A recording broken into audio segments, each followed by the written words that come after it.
Yeah, we can speak. I just don't know when it's going to go live. Yeah, we can We're hear going to you go now. live in That's a fine. I don't minute. know why I got my headphones.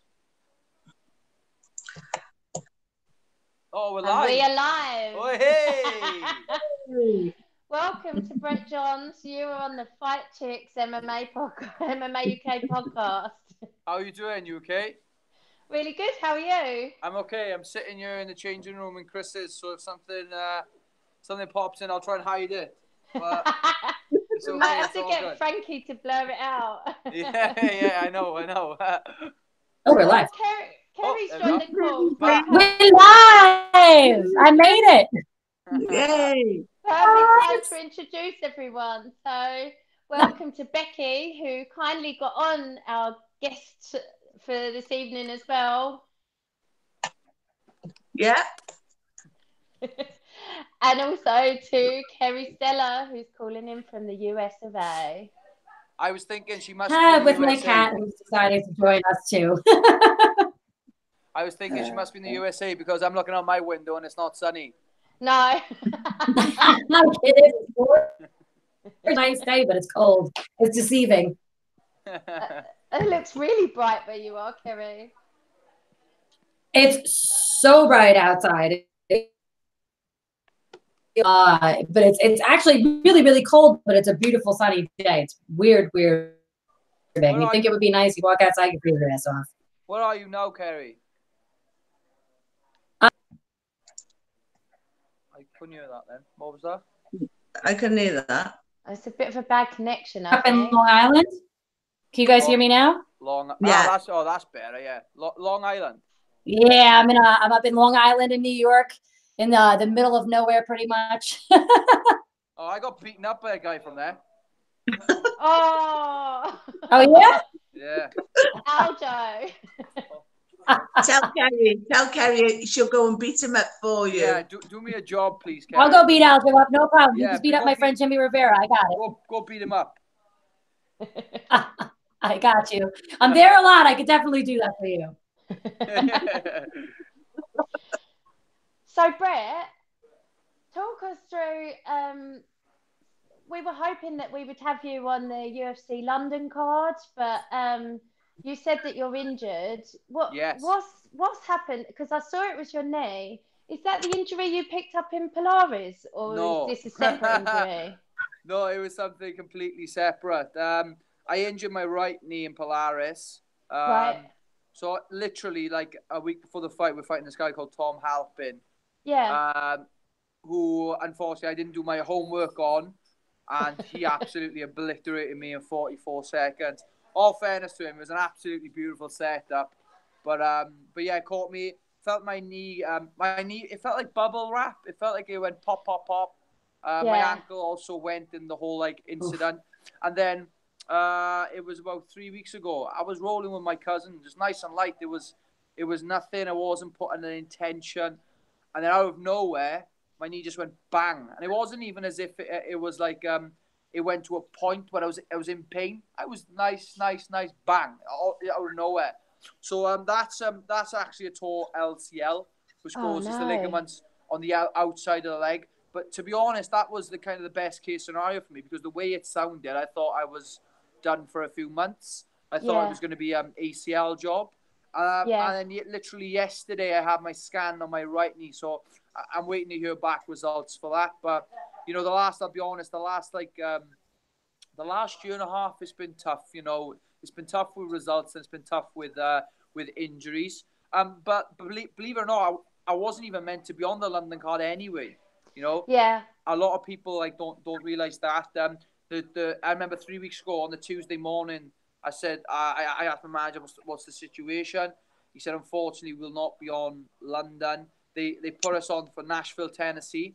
So I've never been in Nashville before. It's so cool that'd be nice. there. It's brilliant. Yeah. And then literally, I'd injured my leg that night, but the next day they turned around and said, "Sorry, it can't be Nashville, it's Philadelphia." And I've been to Philadelphia, and I do like the place. It's for the people who haven't been to Philadelphia, I feel like it's a very hard-working city. It's full of hard workers, and that's why they filmed the Rocky films there. It's full of tough people, and obviously the Wednesday morning I kind of formed my manager up and said, look, I'm injured, you know. So I was absolutely heartbroken not to be on the London card. But, you know, it wasn't meant to be anyway. Even if I wasn't injured, I wasn't on there. But disappointing, yes. But like I said, you know, we've got a job to do. At the end of the day, I'm still training now, you know. So I've had a good sweat today. So it could be hell of a lot worse. I remember injuring my right shoulder back in 2016. Well, no, I actually injured it back in 2013, but managed to get surgery in 2016. And that was tough, not being able to go to the gym and not being able to use my upper body. So I'll come back from this. You know, obviously I've had 2 tough fights, but I'm excited to see what the future holds. Should we talk about those fights now? Because yeah, of course, yeah. Like I said, I'm open like a book. You know, you ask the questions, I'll fire away. Well, the Pedro Munoz fight, that was, I know you said you didn't get the win there, but it was absolutely incredible, and it's been voted like fight of the year by loads of different publications and stuff, and it was an incredible fight to watch as a fan. So when you posted and said like it was your favorite fight, like that's really good for us to know, because it obviously was a bit of a war and it took its toll on you. How did it feel for you? It was a very tough fight. But I'm not about my failures. You know, I think we're in a sport where fighters do often fail. You know what I mean? And everybody other than Habib at the minute hasn't got an undefeated record. We're going to come through complications in our careers.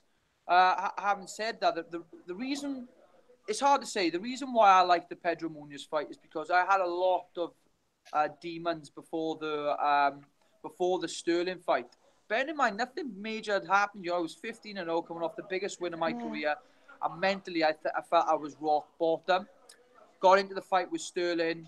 And, like, I you know, to me, you know, at the end of the day, it was like one of them things. If you don't turn up on the night, you're not going to win. Don't matter who you're facing. If you're ranked first, you fight number 23. If you're first, you don't turn up, then you're going to get beat.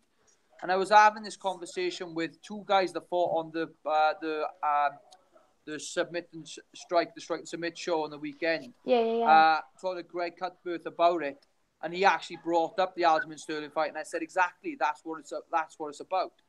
And you do in this game. You're not going to turn. It's like going to another office job. Some days you're going to go there, and you're not going to want to be there. And every day. The reason why I'm talking about the Aljamain Sterling fight in particular is because I felt like I got over their mental demons after the fight with Pedro. I felt like I needed to get it out my system. And you won't believe me, but the guys in the gym and me are completely different when it comes to fights. Like my mates would prefer in the gym, like Scott Pedersen, Aidan James, all the guys here, they prefer to get a good stoppage, a good knockout, a good submission. Me, I just want to be in a 3-5 war. I love the fact that I went in that fight, and a lot of people spoke about it. And to get a standing ovation after the fight as well was major for me. You know, I've always wanted to be in them fights. You know, and before the UFC, believe it or not, I had a lot of stick for being boring and stuff. You know, and since I signed with the UFC, it's kind of taken off. You know, I had my first fight in Belfast. I never had a fight like that before against Kwano Kwak, who was a 2-time undefeated world champion before the fight. And I fought some really good guys and had some really good scraps since promotion, you know, other than the Joe Soto fight. And this is another thing people don't understand. I didn't enjoy the Soto win. You know, people go on about that and find that crazy. They're like, what? You know, you won in 30 seconds. I didn't enjoy it, man. I just felt like it was a bit, I don't know, I would have liked to have seen what would have happened if we went 3-5s.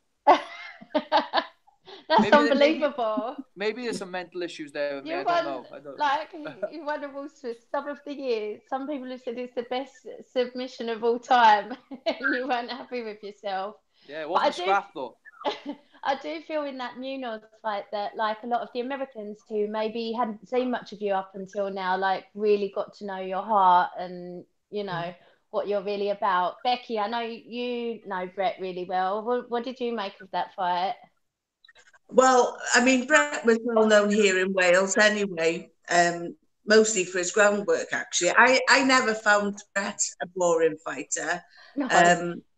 I mean, if, you know, the people, I think the people who might have found Brett a boring fighter are people who don't know MMA that well. So when I first saw Brett with his boxing, I was just like so amazed. I mean, I'll be honest with you now. Brett is the only Welsh fighter I'll actually stay up and watch. I don't because I just find him as a person. I find him one of the nicest guys in MMA.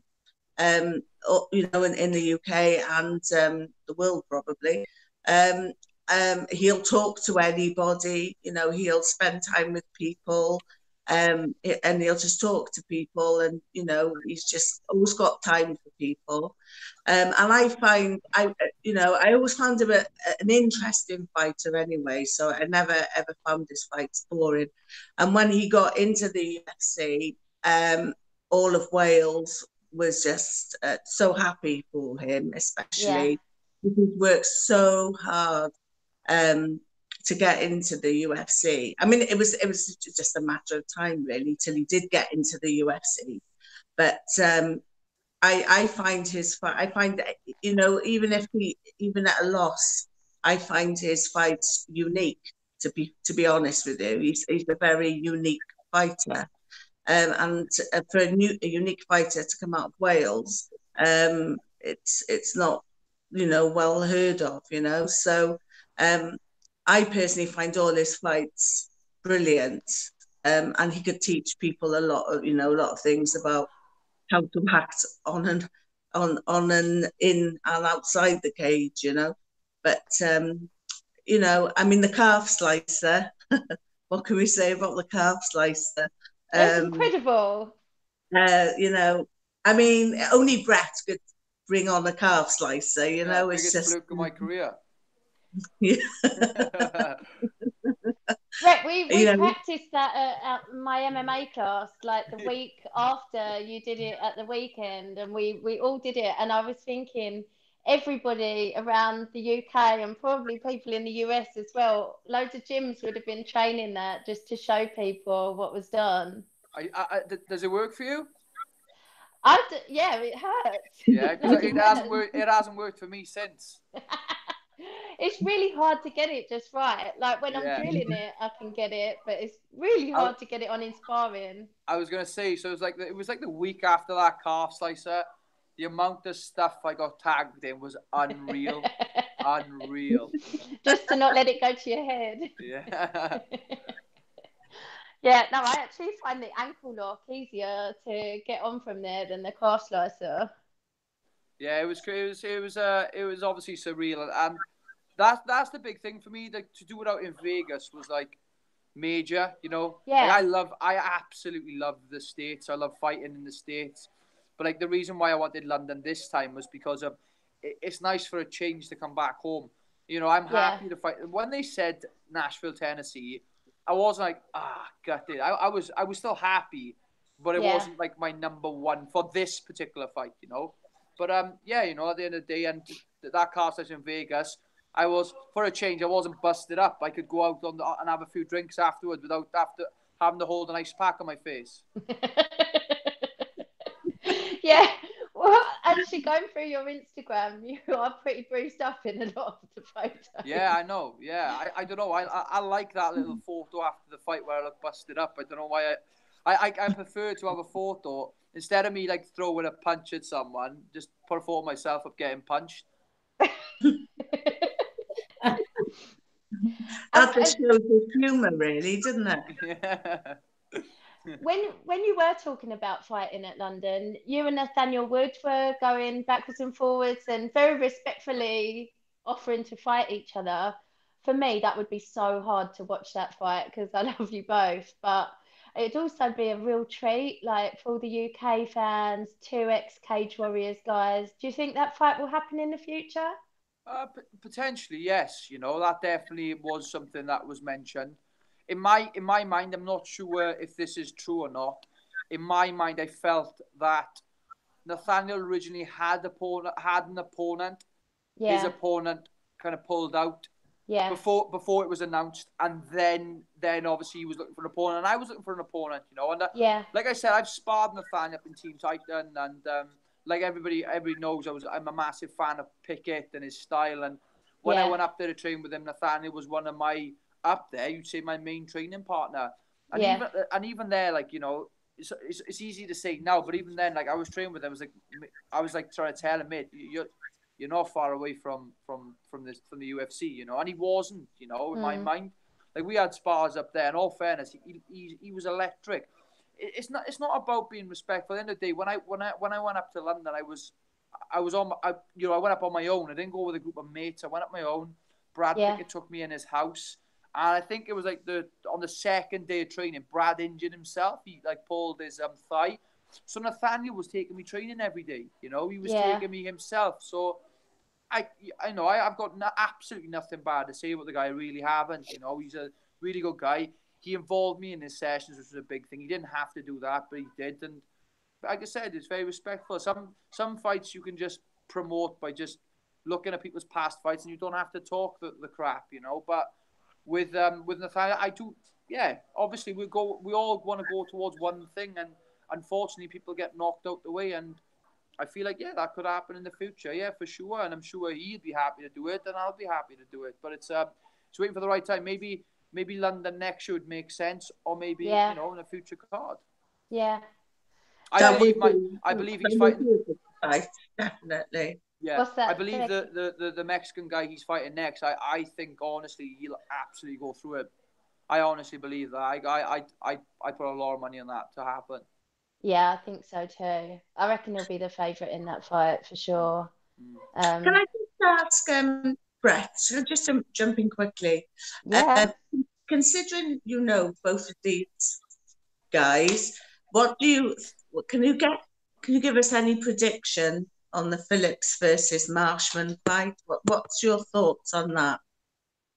Believe it or not, I'm actually, and I'll say this, I'm not a massive fan of the fight, right? And a lot of people are surprised by me saying this. From a personal point of view, I'm on the fence for this. You know, I'm very, very, very, very close with Jack, as am I with John. You know, and John, I see John every day.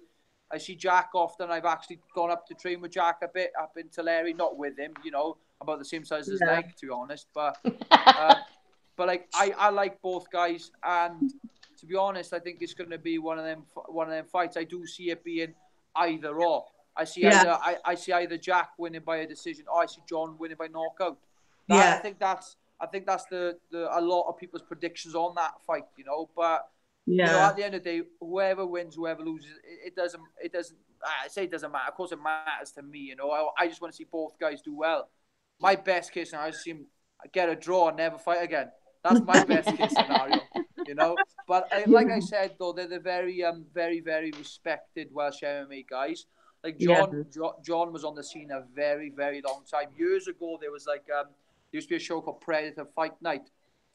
Sorry. It was a lot older than that. It was House of Pain. Sorry, House of Pain. It was called. Oh yeah. It was in Oceana, which is a nightclub in Swansea. It's completely demolished now. The nightclub is, and John was fighting on that card, and I couldn't even go to these events. I was like 12 or 13. So John's been on the scene a very, very long time. And on a personal point of view, I want to, you know, they're training hard. So, in my opinion, it's may the best man win. And I, you know, like I said, I'm not a fan of the fight, but the fight is happening now, so you can't help but get behind it. So, looking forward to seeing the result of that one, definitely. It is quite a surreal fight for us Welsh people, I suppose. It's quite, as you say, it's either or. You know, it's quite, it's a bit of a strange one. But I mean, you know, it's a fight. So, you know. May the best man win. Yeah, my logic behind it though is like, you know, they both want to fight each other. That's where the fight's happening for starters. But my logic behind it is, and you're in the world's biggest organization for fights. Why do you want to fight a guy who's, you know, why do you want to fight? But why have the UFC put the fight together where it's the same nationality? Yeah, you know, I don't know. Obviously, at the end of the day, like I said earlier about the Nathaniel Wood comment, they're getting towards one thing, and one of them can only get that. So, in my opinion, though, this is a loser goes sort of scenario. You know, Yeah. you have to be realistic. I'll talk for myself openly. I think my next fight, if I lose my next fight, I'm gone as well. You know, I truly believe that. I honestly do believe that. I So don't need think a big that's result. true. I need a big result. I do. You know, at the end of the day, a lot of people spoke about it, but people have gone for a lot less than that. You know, so that's what I truly believe, and I understand that. And that's why I'm taking training seriously. That's why I've got an absolute massive knee brace on. I'm in the gym. I actually. Sorry, Sorry, go on. Vicky. No, go on. You go, Becky. I was going to say, it must be a hell of a lot of pressure to fight in the UFC. You know, it must really be you know, mentally, you've got to be so strong, you know, in every sort of way. 'Cause it's such a, you know, that, you know, like you say, they get rid of people for less. And it's just like, it's quite sad, really, isn't it? You know, but you must have, you know, some high mental, you know, in your head to push through everything. Yeah, 100%. You know, it's horrifically it's horrifically stressful when, like, you can go into the next fight. Say if I fight for like Cage Warriors or something, it's amazing because of, like, you know, I can have a few losses with a promotion, but I'm still there. I'm still respected. I'm still there. And not that UFC don't respect you. It's just you get your two. Some people have gone for 2 fights. They've lost 2 fights and they've gone. You know, unfortunately, Craig White was one of them. I didn't believe he should have gone because the simple reason he took on Neil Magny on like a week's notice or whatever. Yeah. Co-main evented the UFC Liverpool card and then fought Diego Sanchez after it. So that's my personal opinion on it. But at the end of the day, it doesn't matter what little Brett Johnson from Swansea thinks. You know, the UFC is the organisation and it's up to them. I am an employee of that company. The reason I think that you wouldn't go even if you lost again, though, Brett, is because they really value the performances as well as the results. And I think you've had so many, you know, either performance of the night, sub of the night, fight of the years. You know, even the last one didn't go your way, but it was an absolute war that would have made such an impression on them. And you're right, some people go after 2 losses. Some people don't get cut after 4 losses, like Dan Hardy, because they admired his heart and they loved the way he fought. And I think they want to keep people like you in, and they know that your fight style is not safe, but that means that you might put yourself out there and lose. But on the other hand, I think they appreciate that over a boring ground out win, if you like. Yeah, like I said, you know, I actually do have to agree with that. Yeah.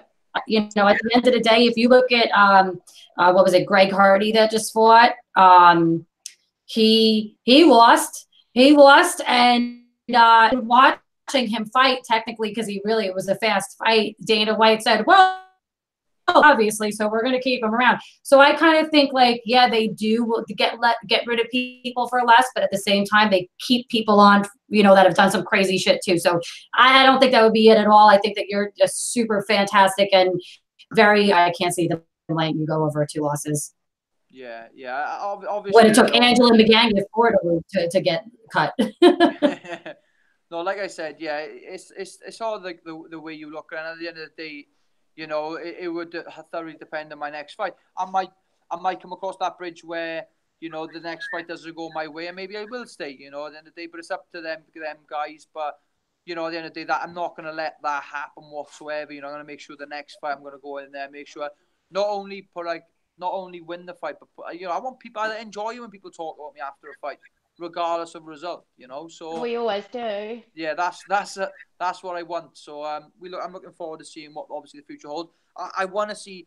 I don't know. I heard rumors. Obviously, it's not from me. It's what I've heard. So I'm not gonna grass anybody up. There's a UFC Glasgow card coming up, and I'd like to go up there. So yeah, tell us, because we've already had one interview on MMA UK, and then we've also had an article released. Like, everybody wants you to be right on this. So are you sure you don't want to tell us how you know? No, I'm not saying nothing. You know, if I was in prison, I get lynched for grassing for snitching. You seem pretty confident. No, like I said, it'd be nice to see that Glasgow card, because I love fighting up there, you know. Not only for like, the whole UFC thing, but you know, I love my clothes. I'm addicted to buying certain clothes. And up Yes, in I Glasgow, noticed that. I know, and up in Glasgow is where it like basically it's taken off, and that's why I like to go there. Bit of shopping before the fight, you know. I'd like that. I'd like that. So you think you'll be back for the summer then? Well, I'm hoping so. I think I said at the end of the day when I had this scan, all right, Ro, you all right, mate? Sorry, He's like jealous I said, of your attention. going back to before the scan, I thought I was going to be out until like November, December. So, you know, I'm looking forward to seeing. Obviously, I'm confident it'll be summertime. Actually, ironically, Roy just touched my head there. He's the guy that's had bad knee injuries in the past, and like he's come back. He's looking really well. He's fighting Josh Reed in the main event of Cage Warriors. So you know he's looking really well, and that's what obviously that's why I'm confident I'll be back by the summer. What a fight that's going to be while we're talking about it. Yeah, I know. Yeah, you know, at the end of the day, I've trained with both guys, you know, and like obviously Josh has got Jack Shaw in the gym. You know, Rory's got some good guys here, and they're looking good, though, fairness to him. Rory's the only guy in the gym that fills me in. You know, so I'm looking for, and this one be here. This is another guy to watch out for. Look at here. Who is it? Little Corey. Oh, yeah. Yeah, so there's another future champ there, future UFC fighter. So, like I said, I'm confident I'll be back by the summer for sure. Oh, that's awesome. And do you want to call anyone out while you're saying when you'll be back? This. They go, who are you gonna call out? Who are you gonna call out? No, I to be honest, I've got like nobody in mind. I'd like an easy fight, but you sign to the UFC, you don't get easy fights. I was gonna say, yeah, that'd be difficult. Have you seen one of them grappling dummies? I'd like to fight one of them, so I know I can win. You know, I'll be really confident then. But no, it'd be nice to see what sort of fight. I remember fighting Albert Morales up in Glasgow, so that style of fight I'd absolutely love. You know, yeah. But obviously we'll see what happens. That's such a wicked picture of both of you afterwards, outstretched on the canvas, like you've both given it I was everything. absolutely spent. Yeah. I was absolutely knackered in that fight. Yeah, but like, all fairness to him, you know, that's what we were going on about that Glasgow fight in particular. Was because I was scheduled to fight Mitch Gagnon, who's a Canadian. Is a Canadian fighter and really, really, really good guy. But he pulled out 3 weeks for the fight, and then Morales come in. But like Morales is a stand-up guy, boxer, kickboxer, and then Gagnon is a grappler. You know, so we had to change a lot of things up there. And like as you're all aware, you know, your wrestling fitness is completely different to your striking fitness. You know, so we had to change some things up, but obviously it pulled through. But yeah, I was quite tired after that fight. Yeah, I bet. Kerry, have we got any questions on YouTube? I think it's awesome. One, to talk to you, Brad, it's great. And two, actually, I really wanted to know what it's like training through an injury. You know, a lot of people don't think that, you know, a fighter will still train when they're injured. And what can you do? You know what I mean? What is it like? Oh, it's absolutely mentally fatiguing. But it's mentally fatiguing.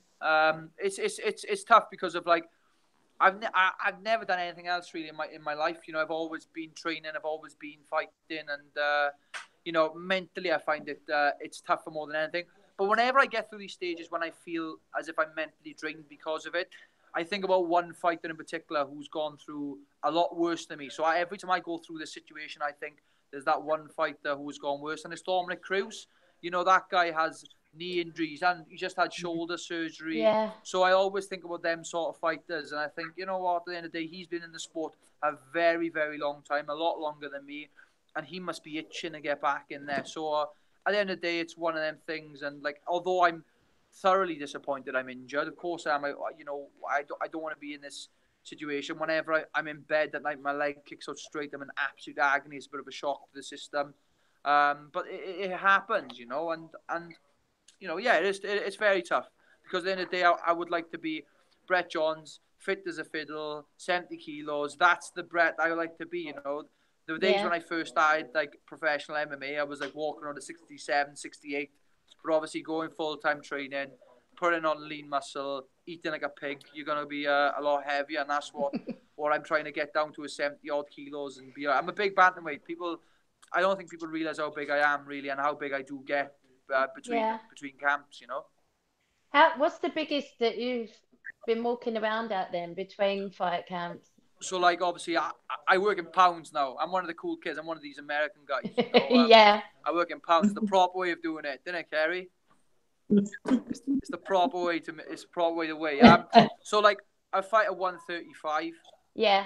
Like if I don't even. I used to walk on 155. That doesn't happen anymore. I got You're a welterweight.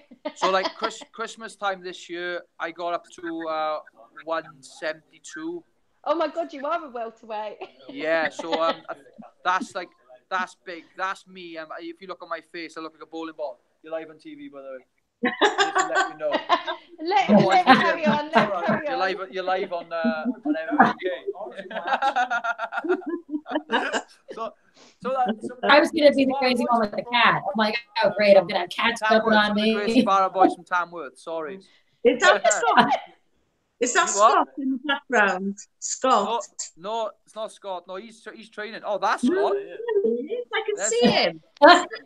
Hey, I don't know. You're Scott. Oh, there hey, you are. Scott. So all the boys are finishing their MMA sessions now. So we're gonna have a load of cauliflower ears in this changing room now in the next 5 minutes. And naked men, if that's anything to go by. I'm trying to make sure nobody sees that. Now I'll turn the camera this way. We'll have to give this show a PG rating. Yeah. Have you got the blue machine ready? Unfortunately, it's live. For mature audiences. So we've got a few questions come through on YouTube. Ooh. What was that? Was that the cat? Sorry, there was a motorcycle that passed my house. I just didn't expect that. My cat even turned like, what? That was the cat. The cat was roaring. I have the Dr. Evil thing going on. She won't leave me. She's just like dancing on my lap. Come on, leave me alone. Sorry. Right.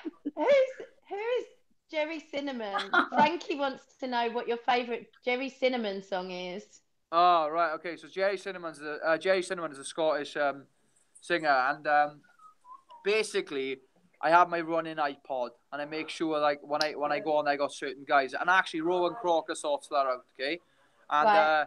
It's an amazing little iPod. It's an old school one, but one of my favourite tracks on there. Well, artist is Jerry Cinnamon, and I like one of his songs. They play a lot. I was quite shocked. They play a lot on Radio 1 now, and it's Sometimes. That's probably my favourite one. But also She's a Belter. That's another one. You know, he's an absolutely fantastic singer. And the reason why I like him for two reasons, because the way he sings, I like the way he sings, and also his fashion sense is very similar to mine. So I do like his music. And he sings in a Scottish accent, which I think is cool as well. Obviously, he's got that accent. But unfortunately, now, every time I sing it, I have to sing in a Scottish accent as well. I would really like to hear you singing in a Scottish accent. Maybe after a few pints. Not now. My birthday's on Thursday. So maybe I'll have a few beers and we might do this again. Okay. Give us a call. We've got another one here. Big fan of Brett. He's such a role model for MMA as a whole. I've loved watching the evolution of him as a fighter too. In my opinion, he's the best ever MMA athlete to come from Wales. Yes. And the question is how close you were to getting a fight on UFC London, which you have already answered. But yeah, no, like I said, it was one of them things. You know, it wasn't meant to be this time. I was very, very frustrated because the year before last was 2017. I was meant to fight them. And your opponent pulled out. Yeah. So Entwistle pulled out like 20. But no, it was 7 hours before the fight. Was it the doctors advised him not to carry on with the weight cut? Is that what happened? No.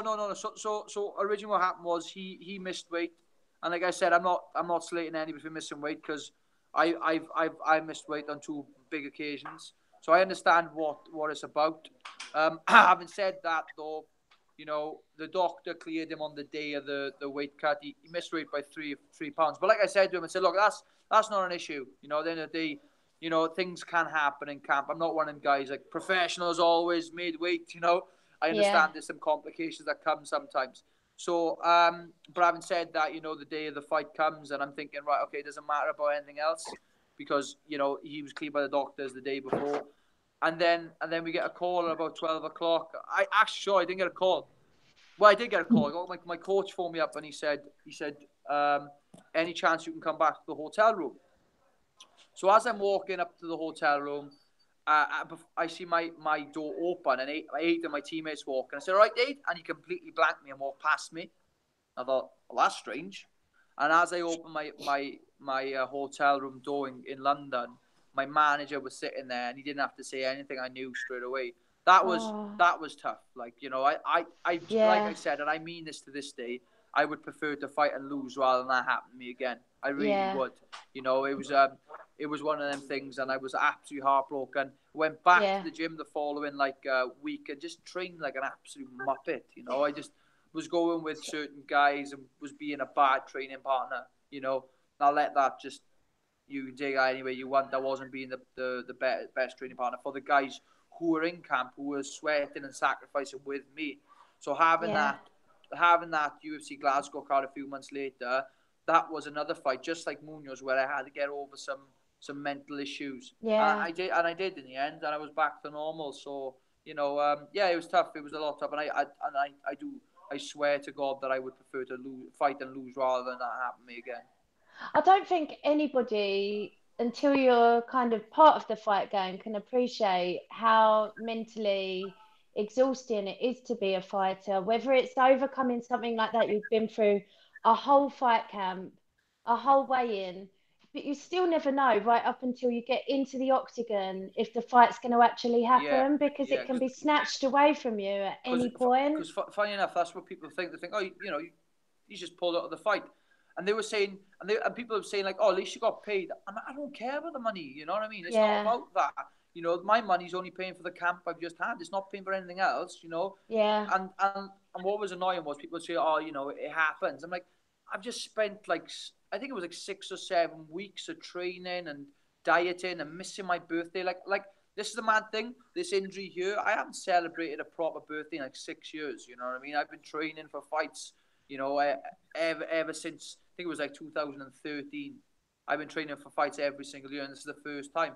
So like, I missed my birthday for no reason. That was another thing, and like all these little things sink in, and then you get literally annoyed, and I not that I got off easy, but the same night, Tom Breeze's fight got pulled. Like literally, that was like 2 hours before they fought. You know. Yeah. It happens, but like I said, you know, hopefully, touch wood, that it never happens to me again, you know?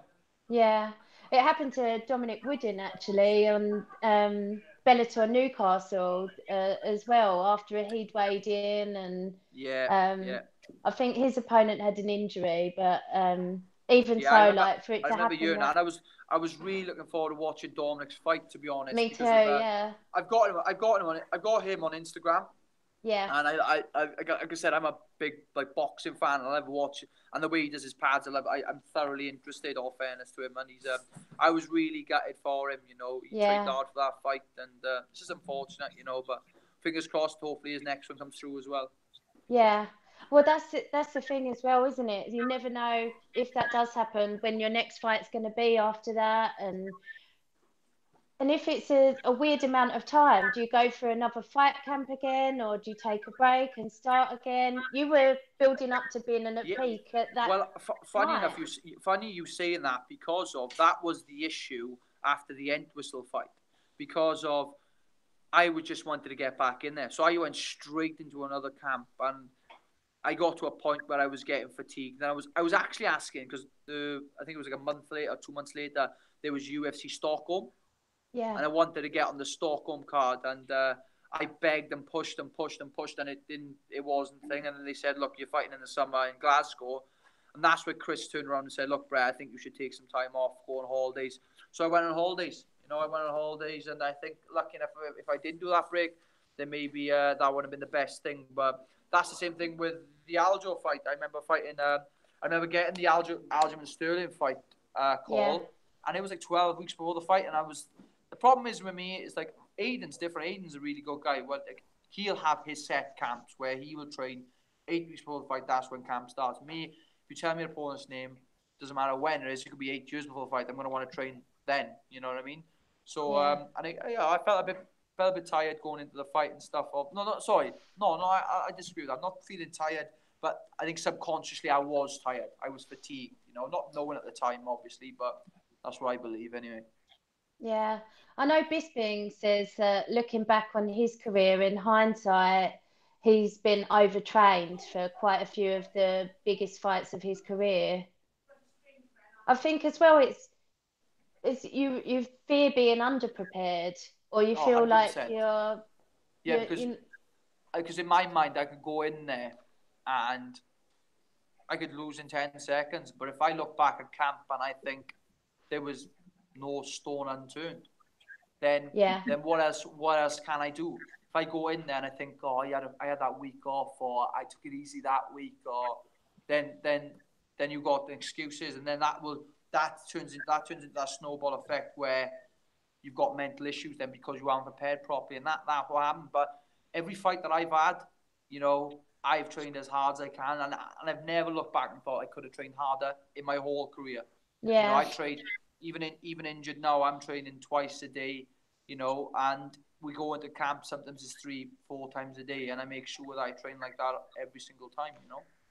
But then I guess it's also important to have really good coaches and managers and stuff around you that can, you know, somebody that you would listen to when they said, no, you need a holiday before we, go again. At the time, I say this all the time. I'm very hypocritical when it comes to me talking to the guys that I train with. Obviously, a lot of guys ask me for a lot of advice. But I try and tell them all the time, look, do this, and I won't follow my own rules, you know. Sometimes it takes someone a bit more hierarchy than me to say, look, you need to go away for a few days, you need to chill out, you need to take your time. You know, at the end of the day, I don't know when my next fight is going to be. You know, I'm praying there's going to be a Glasgow. I don't actually know myself. You know what I mean? I'm praying there's going to be that card there. And if it's not that, then we'll find another card. But, you know, it's a tough old game. And I think physically, you know, I'm 26 and I've had 2 knee injuries in the space of 2 months. Like I remember starting this game and I used to bounce off walls and I used to be fine, and now I feel like things are catching up on me because the way I used to train. So there is a little bit of training as hard as you can, but then again there's an element of training smart as well. And I'll be honest, that I haven't trained smart through my career. I can look back and honestly say that. That seems to be something that comes with like maturity in the fight game. Is kind of learning from your mistakes and knowing that might come back to, you know, bite you at a later day, I guess. Yeah, 100%. Because like I've got like Corey that I just showed then. He's a guy that I look at and I think, all right, so how are you feeling today? And he'll go, I'm a bit fatigued, and I'll go, well, take the day off. You know, take the day off. He's like, well, but I said, mate, I've been in this game a long time. He started from younger than me. He started from a little bit younger than me when he first did this game. And I said, look, take the day off and enjoy. You know, he's got Chris as his coach anyway, who tells him that. It's like, look, take a day off. You know, you're entitled to a day off. And I think your coach will tell you if you're taking too many days off. You know, at the end of the day, I prefer the way that I do it. That when it comes to Thursday, Friday, I'm told get out the gym. You know, rather than my coach phoning me up and going get to the gym. Yeah, you know what I mean. And I would prefer that way 100 times over. So that's what I tend to do every single time. Definitely. Kerry, I don't know if you want to read out some of the YouTube questions or you want me to. You can, because I can't even see them. Oh, okay, fine. Oh my God, I don't even know where the questions are. I'm sorry. My apologies. Peter wants to know if this is your first foursome. This would be my first, yeah. And if it's not your first, it better be your best. Yeah, I was going to say it's my first one. I don't think I could top it off. Facts, I agree with that. It's a good question. We've got some more here as well. This is something we were talking about earlier. Should MMA ban ring girls? Ban ring girls? No. Ban ring girls? Yeah. No, that's that's someone's like. Look, I don't mean this in this is someone's job. You know, It is. well, if we ban him in MMA, then we should ban him in boxing, then, shouldn't we? You Yeah, know, I think I don't agree with that. No, I don't. No, I don't either. I don't think there's a need to ban them. I don't know where that's come from. Yeah, where did that even come from? I like the fact they get Elias Theodoro to do the Invictia cards. I think that's funny. Yeah, that's I think that's awesome that he's the ring card guy for Invicta FC. I think that when I found out that, I didn't know he was a fighter, and then when I found out, it was like, no way! How freaking cool is that? Yeah, and I think it was a really brilliant move on their part. Yeah, I disagree with that. You know, and not only that, I've met a lot of ring girls, obviously, on the local circuit. I haven't really spoken to many of the ring girls in the UFC, but. No, I don't agree with that. And to be honest, I'm quite shocked. I've never actually heard someone say anything about it. So, no, I totally disagree. When I had my fight, the guy that put it on refused to have ring girls, and he said if he had daughters, that he would want them to grow up to aspire to be like some of the girls fighting, like disciplined and like, you know, all of the things that martial arts instills in people, rather than aspire to have people look at them just for their looks. I think that's the argument. Yeah, some people don't want to do MMA though. Some people enjoy doing not necessarily MMA, but just I think the point is, if you had a little girl, would you want her to grow up to be someone who's only appreciated for her looks? No, of course not. But at the end of the day, that's that, you know, like for example, like Sally, who's like a local ringer with us, she does those with adrenaline and different shows, and you know she enjoys going to the gym, and that's the way they like to look at their body, and they enjoy doing what they do. You can ask her, you can say, do you enjoy doing what you do, and she'll tell you yes. Mm-hmm. So like at the end of the day, I think you should be doing whatever you want to do, and don't look back, man. There's a lot of people who are happy to talk about things, but you know, you should do what you want to do because it makes you happy, not because of what everybody else thinks. Otherwise, we're going to be in a world full of very, very annoyed and sad people. Yeah. Definitely. Also, I kind of feel like it's, you know, would you rather your daughter be ring card girling or dancing on a bar? You know what I mean? Like there's worse professions out there than holding a ring card. And, you know, I mean, it's true because like, yeah, there's there's so many other ways in the world that we could be objectified, and we have been, that like every ring card girl that I know, and I know quite a few of them, they're personal trainers. They're very into their fitness. You know, it's not just like they're just a pretty face. Like I know girls that actually do go on a small weight cut just to look, you know, in pristine shape when they get on there and do that. So it's, you know, it is a profession, and I would never want to see that banned. I think it's awesome. Yeah. No, so I completely agree with that, because of like I have a lot of friends then who will do like I think they call it bikini body. Like they won't do that unless they wanted to do it. Like I couldn't understand why you would want to put yourself through 13, 14 weeks of mad dieting to go on stage and do that and look like the way you do. But that's someone's life and joy, and they enjoy doing that. So why am I? How is it okay for me to say that's not okay? I got nothing to do with the sport. It's the same types of people who will look at MMA and say it's barbaric, but have never stepped foot in the gym in their life. You know, you know, you stay in your own lane, like, you know. Like I'll never comment on anybody else's career. You know, obviously I'll have my own opinion on it, but like, come on, like trying to ban people, trying to take jobs away. What's that about? You know. I'm loving the passion for this. I feel like I'm on Question Time. Yeah.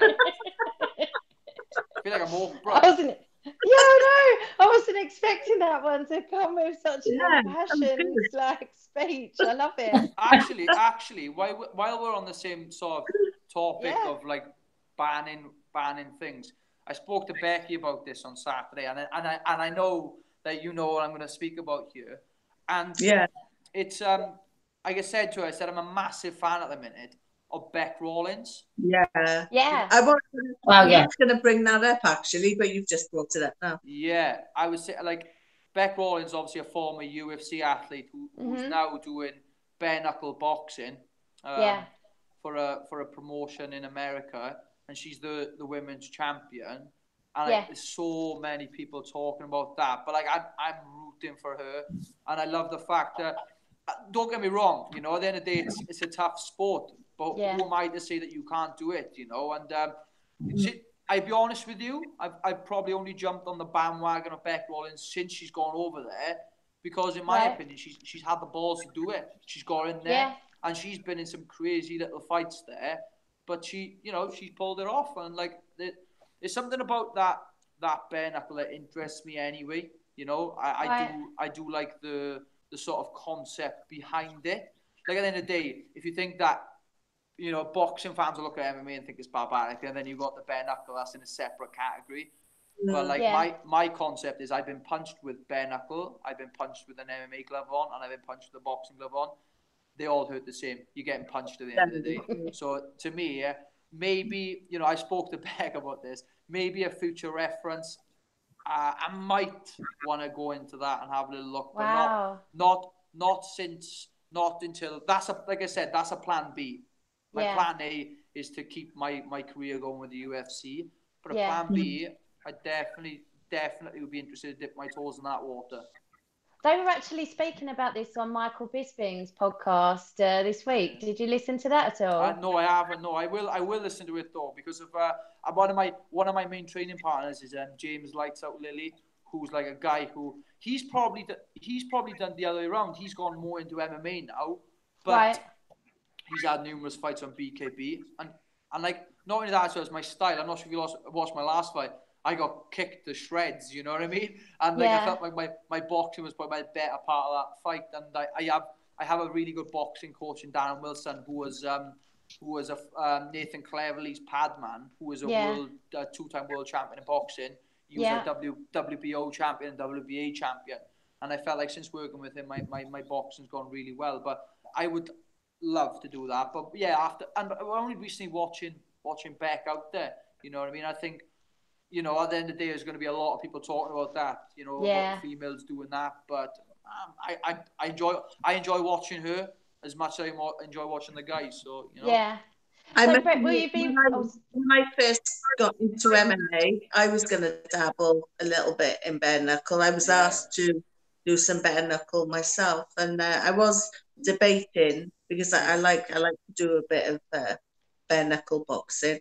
Obviously, working on the door. You know, you've got enough experience back. But I thought that people sort of talked me out of it a little bit, so I just stuck to training MMA instead. But a couple of the BKB companies asked me if I wanted to fight, and I was thinking about it. But at my age, I was like in my mid-40s then, so I was a bit old then when they asked me. So. Yeah, but I did watch Beck when I spoke to you Saturday. I did watch one of Beck's fights then, the bare knuckle fight. I can't remember who her opponent was, but it was a really good fight. Yeah, it was a nice. You know, I understand what you mean now about her boxing. She's she can hold her own, definitely. You know, so I enjoyed it. I mean, I enjoy it anyway. It makes a difference to me. I've seen worse on the streets, you know. So, you know, it makes no difference to me. But yeah, I like a bit of bare knuckle. In fact, I do some rapping on a bare knuckle show. So I mean, that's interesting as well. So and not only that as well, I'm seeing a lot of like ex-UFC fighters like do the switch. Yeah. Well, Brad Pickett's got a fight coming up, Brett. Are you going to that one? I know Brad's fighting. I want to go up and watch it, you know what I mean? Only because he's on the card, really, you know. That's what I think, that's sort of what BKB were going for. But honestly, not only that, but that American promotion, the one that Beck Rollins was on, they've just signed Artem Lobov. Kendall Groves fought for them. Yeah, Kendall one Groves. Of them. They've also recently just signed Chris Lieben. Wow. He looks like he should be in bare knuckle. Oh, yeah, he should have been there 10 years ago. Get Vanderlei Silva in there. Yeah, that's another guy actually. Yeah, you know, but like he's another one, and also an ex-UFC fighter my weight was Johnny Bedford. Yeah. Who's a guy that fought on the Ultimate Fighter with Bisbin and Mayhem Miller. Yeah, so they're there as well, you know. So yeah, best thing on his show this week was he was originally, and he hadn't had many good things to say about BKB, and he was or not that promotion specifically, bare knuckle in general. And it was when Kendall Grove was about to fight for them, and he'd said he didn't really want to talk about it on the show, but today he was saying he was glad it was turning into an option for people, you know, post UFC. They could still earn decent money, you know, when they were still good fighters. That's exactly what I was going to say. That's another means of financial stability after the UFC the fighters can look to do. So like, don't look at it as like it's a barbaric, crazy sport and people shouldn't be doing it. The same sort of concept as the ring girl talk I was giving earlier. It's more to do with that's another lifeline for someone. You know, I could get cut in the UFC, and you going from getting paid a yearly wage to getting paid nothing at all. So, you know, at the end of the day, I think, you know, at the end of the day, it's not. Yes, okay, you can look at it as it is a very, very violent sport. Of course it is, you know what I mean? But there's rules to follow. You know, it's not done on a chicken farm somewhere in Texas. You know what I mean? It's all done. That, actually. Yeah, it's all done professionally. They have the right medical staff there, and you know, I'm not sure if it's properly sanctioned yet. But let's remember that the early times in MMA, some of them events weren't sanctioned either, and it took them events to basically kick off before they did put someone there. So I think it's a bit unfortunate. The one that Bas Rutten was involved with got a ton of bad press for other stuff, you know, like about them not paying people. They weren't paying the fighters, I think. Is it? Yeah. But it's one promotion, you know, but it's kind of, every time you see someone announce that they've got a bare knuckle fight, there's loads of backlash in the comments below about, oh, you won't get paid and this, that, and the other. And it was one promotion that's had one event, and but the problem is then that's probably happened a lot in MMA. You know what I mean? Yeah. But because there's so many different promotions, there's so many different promotions that you kind of, it kind of gets like watered out then, you know what I mean? And you know, it's definitely, I spoke to my coach about earlier because he said, what have you done tonight? Because I hit the bag for just half an hour, getting used to moving on my feet. They said I did 30 minutes and then I did 5 minutes of bare knuckle rounds, and he just looked at me and went, he wasn't particularly too happy with me doing the bare knuckle rounds. I said I had wraps on. I said it wasn't as if I was hitting a bare knuckle. Right, we've got some other questions on here. I'm getting a lot of stick for not asking this one. Brett, you've got 3 women interviewing you, so play the game. Shag, marry, kill. That's not nice. No, I'm not. I can't do that. I'm not killing anybody off. Don't be a pussy. Good answer, Brett. Good answer. No answer. Can I marry all 3 of you? Oh no. No, we can do sister wives. I'm single. I'm in. Another question. Don't put me. I haven't felt pressure like this since before the Pedro Munoz fight.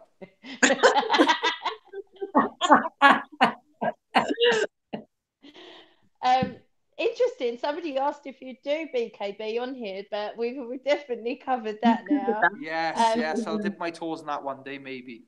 Would you be a ring boy for Invicta? I would love to be, but the only issue I got is I'm absolutely shapeless out of camp. So I'd have to be sick. I'd have to do it straight after a weight cut. Straight after a weight cut. That's not very good fight prep, is it? Once I can see an ab in sight, then maybe I can do it. Do it.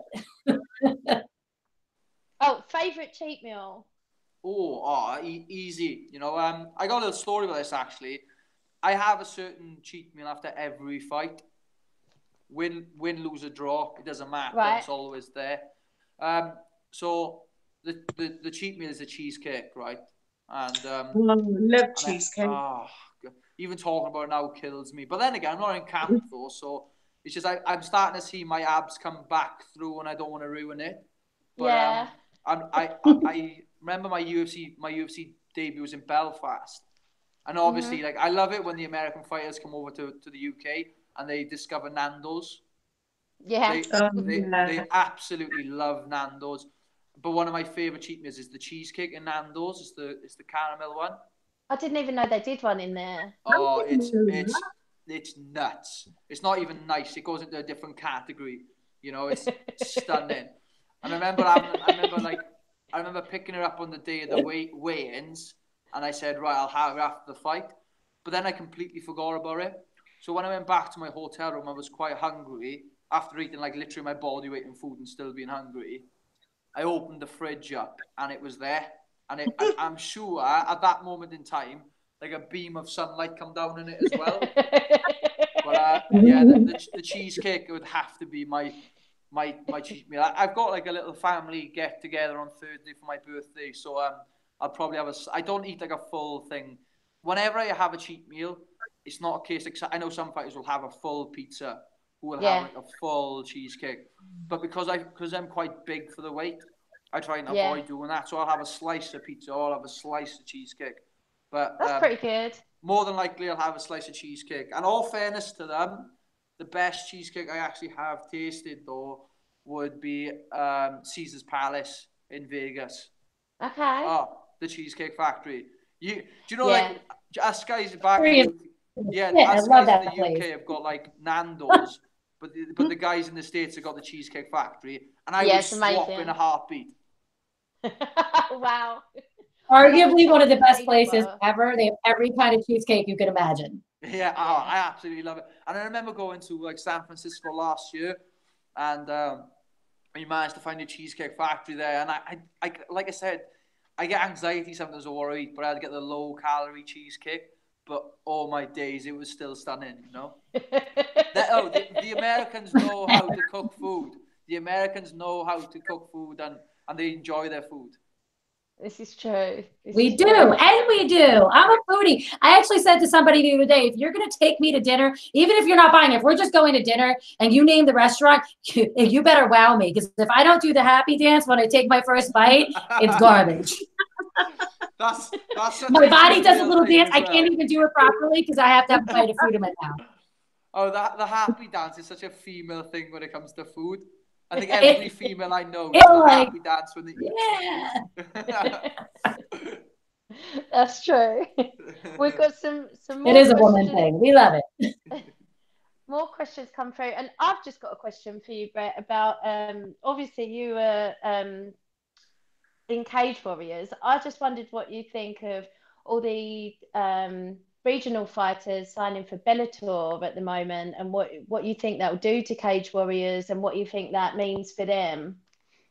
The good thing, okay, yeah, I know. Obviously, a lot of fighters will sign with Bellator. I think Bama. I'm not 100% sure, but I think Bama's fizzled out now. I think. Yeah, I think it probably has. Yeah. Yeah. So that's obviously unfortunate. But then again, you know, we are very lucky when it comes to the UK. When it comes to fighters, we have so many. And so many have to sign with certain promotions, you know. Yeah. So I don't think it'll be such a major issue, because if anybody can remember, Cage Warriors kind of signed the top European prospects. So it's not even just the UK. You know, you've got guys coming from Europe and stuff like that, you know. But since Bellator come over to the UK, picked up people like James Gallagher, you know, Ryan Scope did really well in that Pitbull fight, you know. Yeah. And thinking about it, you know, a lot of they probably believe it's an open market, and I think a lot of fighters will look at that and say, "Oh, it's an American promotion. They've been there, they've done it." But Cage Warriors has been there a long time as well, and they know how to help their fighters get on the platform that they need. You know, Graham Boylan's a very, very, very, very, very good main man. Ian Dean's a very, very good matchmaker. You know, they have the proper guys there. I think people, because they're British, they think they don't have experience. Them guys have been on that circuit for a very long time. And Yeah, at the end of the day, I wouldn't say, obviously, my heart's with Cage Warriors because of the career I had with Cage Warriors. Yeah. But, you know, I'm obviously going to favour them guys. I've yet to fight on Bellator. I don't know what they're like as a promotion. Yeah. But I know that with Cage Warriors, I was well looked after. And it's a regional sort of show. You don't have to, you can stay local and fight local until you hit them bigger leagues where you can go out. Because I truly believe the way that I've done my career was probably perfect, Yeah. I know I'd absolutely love the Cage Warriors shows, but I know a few fighters have been complaining about the pay. And obviously Bellator fighters seem to be happy with the pay. So, and just this last Cage Warriors card, I know there was no Paddy on the card and there was no Molly because Molly's in the UFC. So it was the first kind of Liverpool cards without those guys on it, and Fishgold's obviously gonna be at Prague this weekend, but they had to section off parts of the Echo and also what do you think about it moving? It's not on BT Sport anymore; it's only on Fight Pass. Do you think that's going to affect them at all, Brett?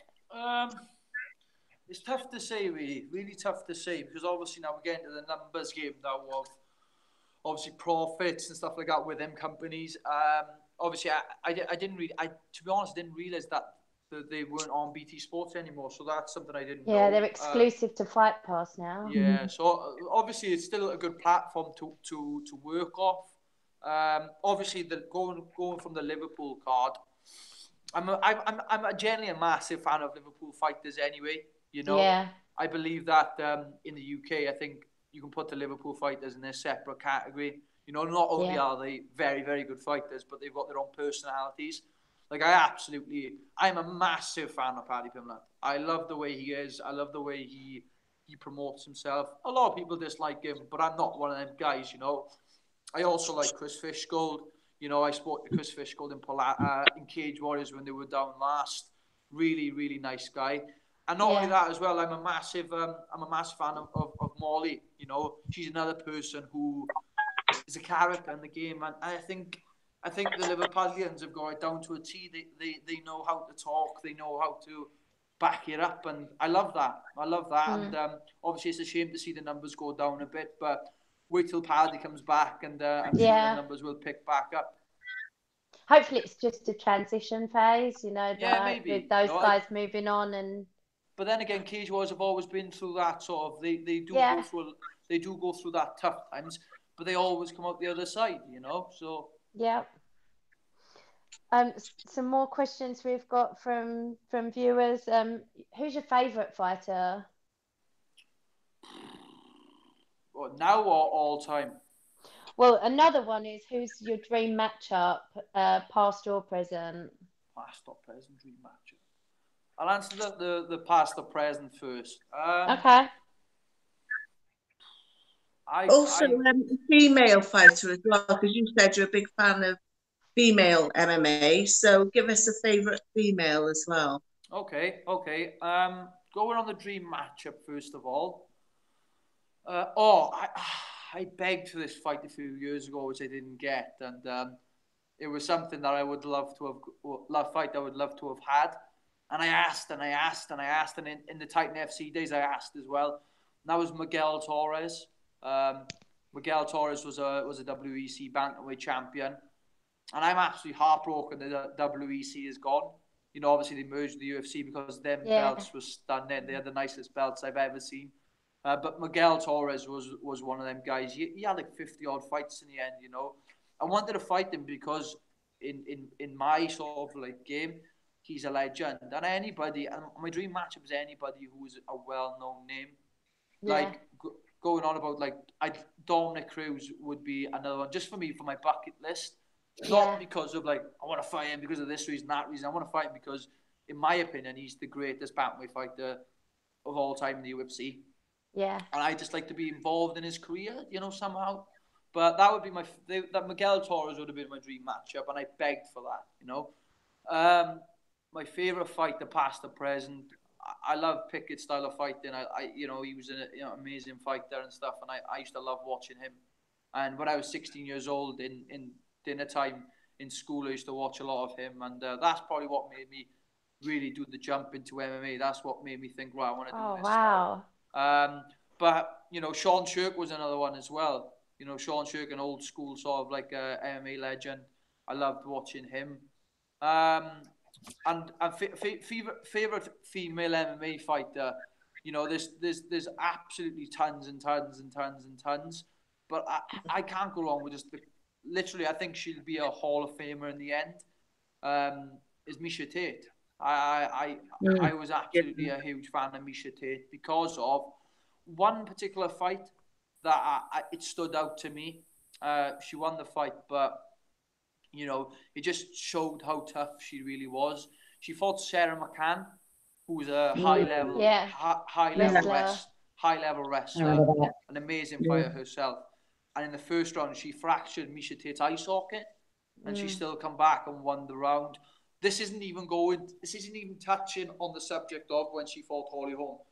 Yeah. I was a fan then. When I found out that she broke her orbital bone, or I think it was like an orbital bone or eye socket or something like that, and she still come back. That's why I was a fan of her. And I kind of lean towards, like, if you said to me, who'd you like better? Do you like, someone like some crazy kicking style of fighter, like for example Zabit Magomedsharipov, or someone who's just that brawling style, who's just tough? I'd always lean towards that toughness. I love that, and I think Miesha had that in bundles. Obviously retired now, but still. I met Miesha at Bama, and she's the loveliest person. I had a picture taken with her, and she's so sweet. She's lovely. She's absolutely huge as well. I didn't realize how big she was. Because when I saw her, she was still fighting, and she was fighting at 135, which was my weight, and she was towering over me. Another person I had that shock with was Chris Cyborg, meeting Chris Cyborg for the first time, because that was another time where I was like, that's a big person for the weight that is, Yeah. Yeah. Did you ever listen to Miesha Tate's podcast, Brett? No, to be honest, I don't listen to many. I'll listen to like a few stand-up ones. Like I remember listening like ours. like you guys, the MMA UK. and also the Joe Rogan Experience. No, I listened to that. Ironically, I've only watched a handful of the Rogan podcasts, but one of them I did watch was the Michael Chandler one, and he described what it was like, because in my opinion, I think Michael Chandler is one of the top 5 lightweights on the planet. But having said that, I watched his podcast with Joe Rogan, and I listened to the way that he spoke about how he was, how he'd come off 3 losses on the bounce. He hadn't won in like 500 odd days, and how it was affecting him mentally. Yeah. And especially after the Aljamain fight, I listened to that podcast, and it put me in a different light. So I enjoyed listening to that one. Also, there's a podcast with us, right? Okay, back in Swansea. It's got nothing to do with fighting. It's just a podcast of my friends absolutely talking a load of rubbish. But all fairness to it, it's a very good podcast. It's called Ambition is Critical. And that is called that because of where I'm from in Swansea. It was a famous film major called Twin Town, about 2 twin brothers, and they were up to mischief. But the podcast is named after that film, and I love listening to that podcast. But they're the only real types of podcasts I listen to. If I hear someone say, Brett, you should listen to this one, like, I'll go and listen to it, I'll try and dig out the old Miesha Tate one I was thinking of, because it was talking about how she was wrestling in high school and how she was the only girl on the team, and she was actually the only girl in like most weeks when they went out and did their competitions and stuff, and how she had her nose smashed in one of these like comps that she did, and our dad was telling her like, what the hell are you wrestling for, you should give it up. And she's just got that indomitable spirit where she just keeps on grinding and going for it until, I think that's why she's so likable. You've got to give props to someone who will just never give up. Yeah, and another thing as well is, like, I have a lot of, like, don't have many fighters like message me and stuff to like, congratulate me. But I remember pulling the calf slicer off, and Misha kind of put a big like instructional thing on it, and I she basically didn't tag me, but she posted up the video and said like something like beautiful execution or something like that. And wow. And to me that was bigger than anything else I had that night.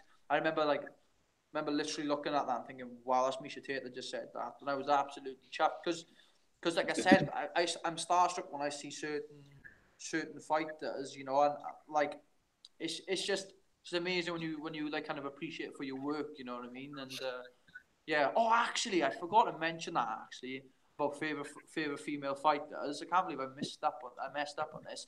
Bad Mofo Joanna. Yeah. Joanne Calderwood. Jojo, we love her.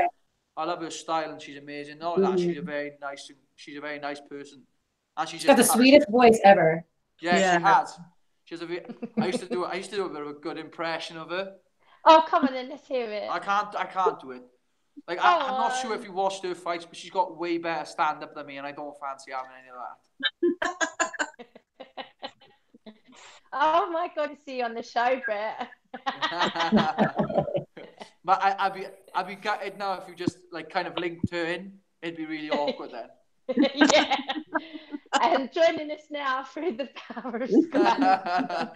That's good. I like that. Okay, a couple more here. I think we're going to be keeping you here all night. Sorry, Brett. Okay. Right, one thing we've been asking loads of fighters, the world record is 17. How many Jaffa cakes do you think you can eat in a minute? Oh, I'm sure I could beat 17. You can only eat them one at a time, and you have to show that your mouth's empty in between, and you can't have a drink. What, in a minute? In a minute. That'd be quite tough, that would actually, thinking about it. Does Kate know what a Jaffa cake is? Do I know what is? Jaffa cakes. Do you guys have Jaffa cakes? Mm-mm. She doesn't know what they are. No, there's like these massive, like, they're massive over here, aren't they? They're huge Jaffa cakes. Oh, what, as in like...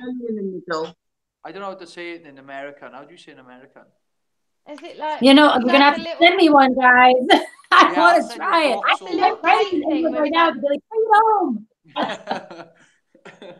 I don't even know. Do you guys have marmalade? There's none of marmalade in it. The thing is, we're laughing and joking, but them guys have got more stuff than us in bundle loads. Yeah, I bet they've got something really similar. Yeah. But, okay, two more, and then three more. Sorry. It's okay. We've got somebody saw you. What was your thought on the first strike and submit? It was nice talking to you again. That's from Zach Weirden. Oh, so yeah, I know, Zach. Yeah, it was. I love seeing like smaller promotions come out in Wales. But what stood out to me in the strike and submit show was that they had amateur fights there that were no headshots. Yeah. And I feel like that's really good for people who want to come into the sport, who are literally brand new, who are not sure if this is what they want to do. Yeah. Because getting punched in the face as a child is off-putting, but even as an adult it's off-putting as well. Yeah. So I like them sort of styles of shows. And the guys who put the shows on, because this is like my pet hate. I hate turning up the shows and I'm watching all like the home fighters just go through their opponents.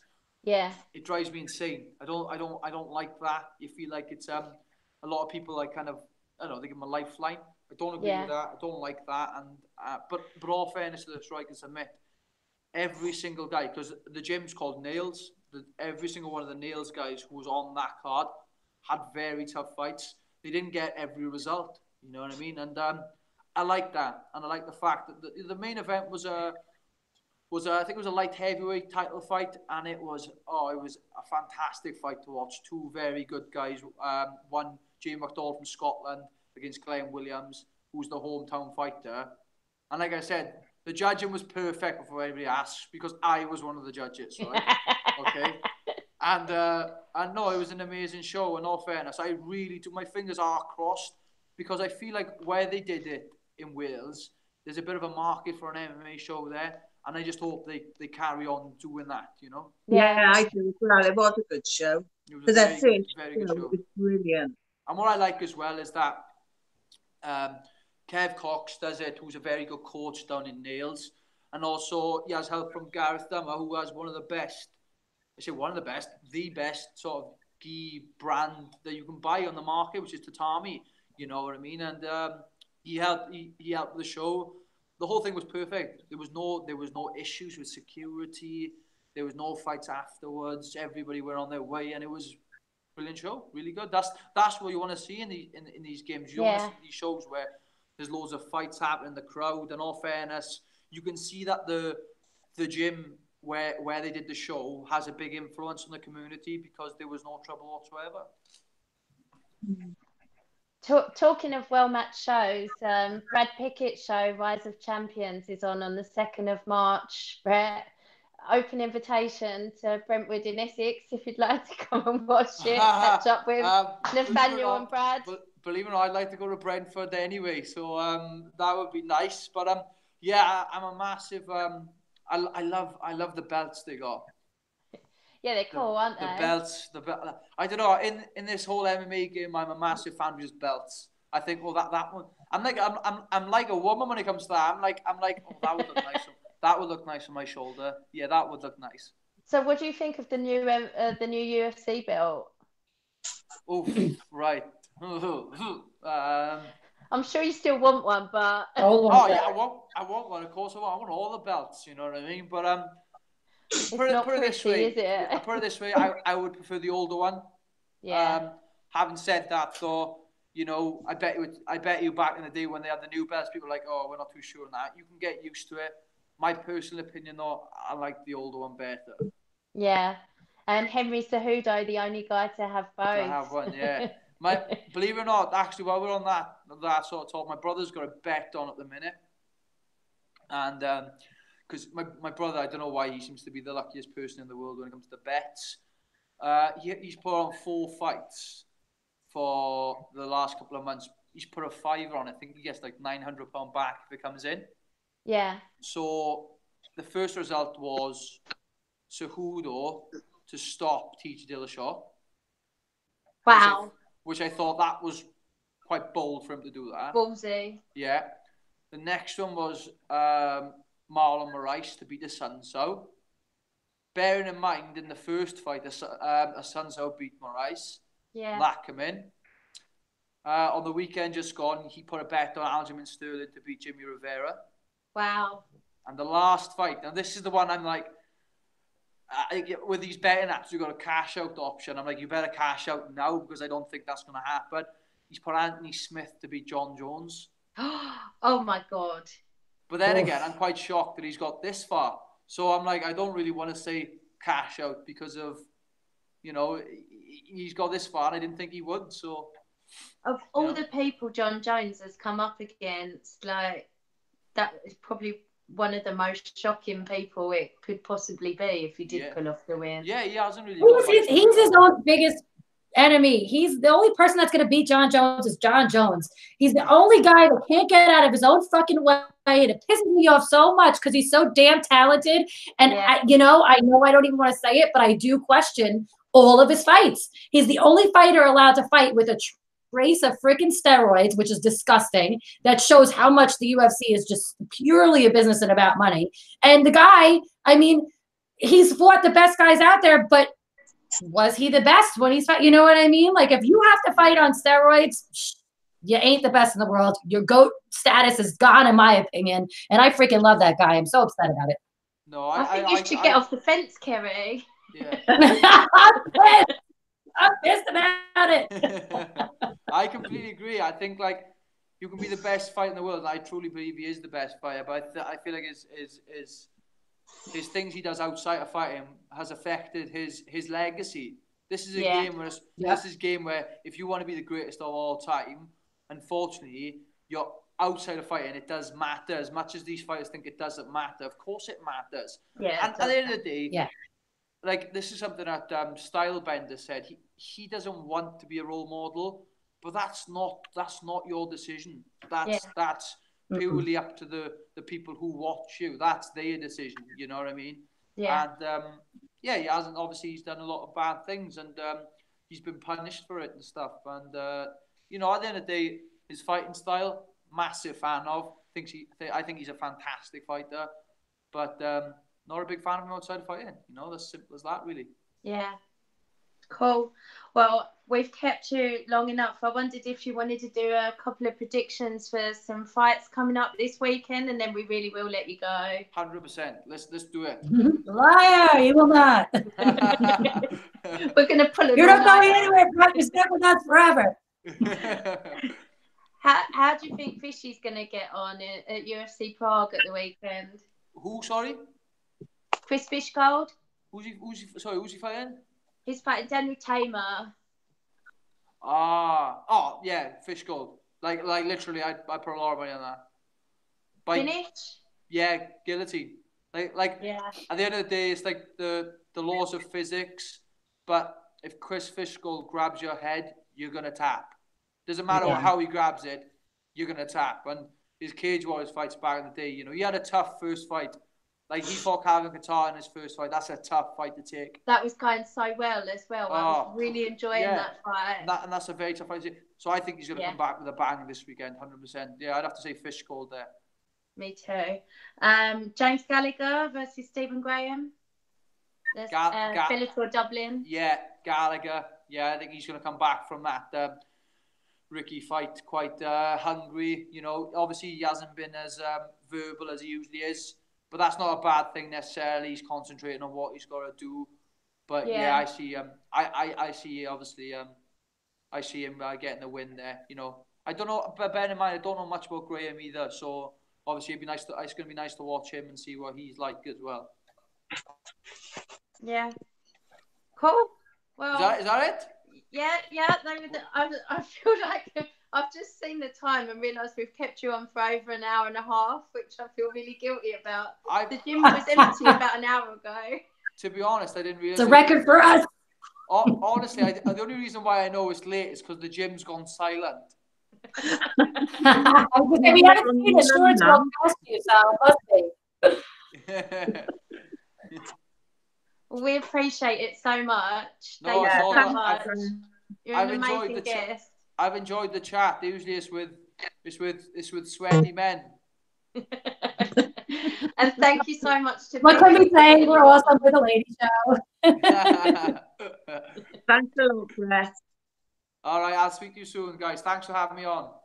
Thank you. All right. Thanks, Brett. Bye. Bye. Bye, guys. Oh, ladies. Bye. Great job, ladies. Great job. We rule. Bye. See ya.